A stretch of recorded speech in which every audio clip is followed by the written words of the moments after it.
Last month, my friend's 23-year-old daughter told me I was privileged and had everything handed to me. I just smiled and said, "Let me tell you about 1980. Here's what's happening. There's a narrative going around that baby boomers had it easy, that we destroyed everything, and that we don't understand the struggles younger generations face. The truth? Most of what Gen Z believes about us is completely wrong. I've talked to hundreds of baby boomers about their real experiences, and today I'm setting the record straight on the 8 biggest misconceptions that need to be corrected. Because understanding the truth about our generation might just change how you see the challenges we all face. Let's start with the big one. Number 1, you had it easy financially. This might be the most frustrating myth of all. Yes, houses cost less in actual dollars back then. But here's what they don't tell you about the good old days. In 1981, mortgage interest rates hit 18%. 18%. That means if you bought a $50,000 house, your monthly payment was higher than what many young people pay in rent today for apartments. There were no credit cards for most people. No student loans to fall back on. If you didn't have cash, you didn't buy it. I remember families losing their homes, not because they couldn't afford the house, but because they couldn't afford the interest. The recession of the early 1980s wasn't just a statistic.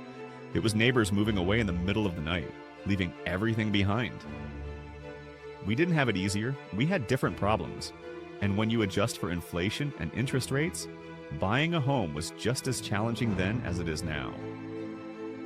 Number 2, you don't understand technology. This one actually makes me laugh. Gen Z thinks we're tech illiterate because we ask questions about the latest apps. But here's the thing they miss. We didn't grow up with smartphones, we invented them. The internet you used to call us outdated, we created it. The personal computers, the cell phones, the GPS systems, the social media platforms. All of that came from our generation's innovation and hard work. We don't struggle with technology because we're stupid. We struggle because we've lived through every single technological revolution of the past 50 years. We've had to adapt and relearn systems more times than any generation in history. You learned one operating system. We've learned dozens. You use our inventions to tell us we don't understand technology. Think about that for a minute. Number 3, you destroyed the environment. This accusation really stings because it's the exact opposite of what happened. Gen Z acts like environmental awareness started with Greta Thunberg, but we created the entire environmental movement. April 22nd, 1970, Earth Day, that was us. 20 million Americans participated in the first Earth Day, and most of them were baby boomers. The Clean Air Act, the Clean Water Act, the Environmental Protection Agency. We didn't just talk about saving the planet. We wrote the laws that actually did it. We saw the rivers catching fire and the smog choking our cities, and we said, this has to stop. We didn't just tweet about it. We organized, we voted, and we changed policy. Recycling programs? That was us teaching our children to sort glass and plastic. The environmental consciousness you inherited? We built that from nothing. Number 4, you're all wealthy. Here's another myth that ignores reality. The assumption is that every baby boomer has a fat pension and a paid-off house. The truth is much more complicated. Many of us lost everything in the 2008 financial crisis. Our 401ks got cut in half right when we were supposed to retire. The houses we thought would fund our retirement became underwater mortgages. But here's the part Gen Z really doesn't understand. We're supporting people in both directions. We're taking care of aging parents who are living longer than any generation in history. And we're helping adult children who can't afford to move out or buy homes. I'm 67 years old and I'm still working. Not because I love my job so much I can't retire. Because I have to. My mother needs care that costs $4,000 a month, and my 32-year-old son moved back home because he can't afford rent in this economy. We're the sandwich generation that nobody talks about. Squeezed between the needs of our parents and our children, trying to make ends meet just like everyone else. Number 5, you don't care about social change. This might be the most insulting misconception of all. Gen Z acts like they invented social justice, but every freedom they take for granted, we fought for it. The Civil Rights Movement, the March on Washington, The fights for voting rights, for equal pay, for women's liberation. That wasn't our parents' generation, that was us. We didn't just post about change on social media, we put our bodies on the line, we got arrested, we got beaten, we changed laws and minds through decades of hard work. The anti-war protests during Vietnam, the feminist movement that opened career doors for women, the fights for LGBTQ rights that started long before it was popular or safe to support them. We marched in the streets when marching actually meant something, when it carried real risk, when changing the world required more than a hashtag.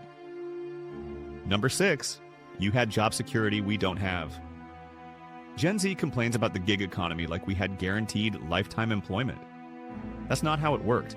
We lived through multiple recessions that wiped out entire industries. The steel industry collapsed. Manufacturing moved overseas.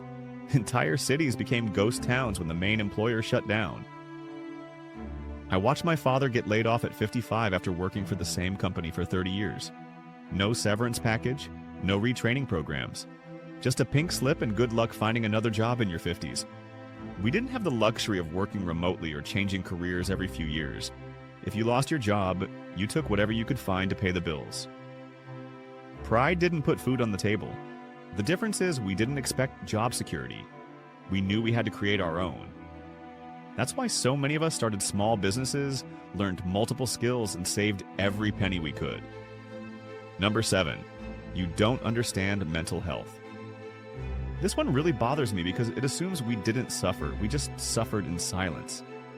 We lived through the Vietnam War. We watched friends come home with what we now call PTSD. But back then it was just called being different or troubled. There was no therapy, no support groups, no understanding. Depression was called being weak. Anxiety was called being nervous. You were expected to just push through and keep going. That wasn't healthier, it was just what we had to do to survive.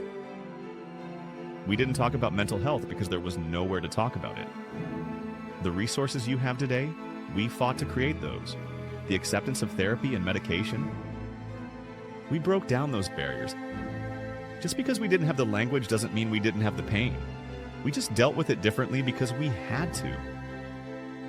Number 8, you don't care about future generations. This is probably the most hurtful accusation of all. Everything we did was for our children and grandchildren. Every sacrifice, every long workday, every dollar saved. We are the generation that built the schools you attended, funded the universities you're complaining about, created the infrastructure you use every day. The roads, the hospitals, the power grids, the water systems. We didn't just think about tomorrow, we planned decades ahead. The environmental laws we passed, the safety regulations we fought for, the social programs we supported. All of that was about creating a better world for you. Yes, we made mistakes. Every generation does. But the idea that we didn't care about the future is absurd. You are our future. Our children and grandchildren are everything to us. Look, I'm not saying Gen Z doesn't face real challenges. You absolutely do. Student debt, housing costs, job market uncertainty, climate change. These are serious problems that deserve serious solutions. But here's what I want you to understand. Every generation faces challenges that feel impossible to overcome. Every generation gets blamed for the problems they inherit. And every generation finds ways to make things better for the people who come after them. Instead of spending energy blaming each other, maybe we could learn from each other. We have experience with economic uncertainty, with social change, with adapting to new realities. You have energy, fresh perspectives, and technological skills that could solve problems we've never figured out. We want the same things you want: opportunity, respect, a better future for our families. The difference is just in how we've learned to fight for those things. The world is complicated. It always has been. But it gets a little less complicated when we stop assuming the worst about each other and start working together toward the same goals. So here's my challenge for you. In the comments below, tell me what you want the next video to be about. Should I tackle 10 things baby boomers get wrong about Gen Z? Or would you rather hear the real reason generations fight each other? Let me know which one you'd find more valuable, and if this video changed how you think about generational differences, hit that like button and subscribe.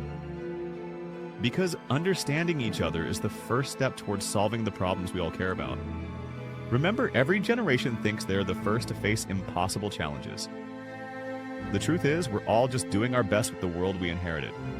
And maybe, just maybe, we can make it a little better for the people who come next.